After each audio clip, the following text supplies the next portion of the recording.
C'est à une guerre des mots que l'on a assisté aux Nations Unies mercredi, alors que les États-Unis et la Russie ont continué de s'accuser l'un l'autre d'être à l'origine de l'attaque mortelle survenue lundi contre un convoi d'aide humanitaire en Syrie.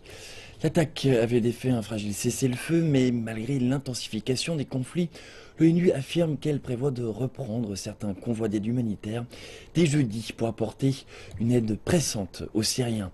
Notre correspondante à l'ONU, Liling Tran, nous en dit plus depuis New York.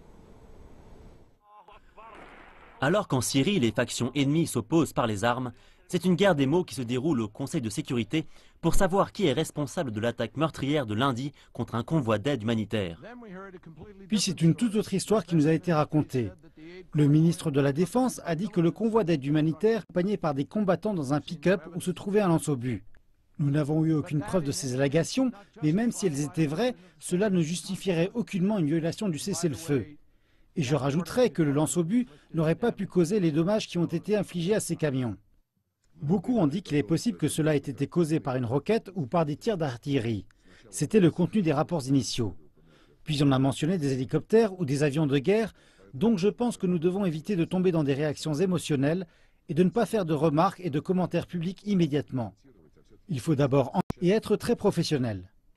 Les attaques de lundi contre un convoi humanitaire qui apportait des vivres à une ville près d'Alep a fait dérailler encore davantage le fragile cessez-le-feu négocié entre les États-Unis et la Russie. Ces attaques font passer l'ONU en mode urgence pour sauver une trêve destinée à ouvrir la voie à un processus de paix politique. Le secrétaire général de l'ONU, Ban Ki-moon, a exprimé son indignation face à cette attaque qui a fait 20 morts lundi et a essayé de concentrer de nouveau l'attention sur les moyens de mettre fin à cette guerre syrienne qui se prolonge. Nous sommes à un tournant décisif.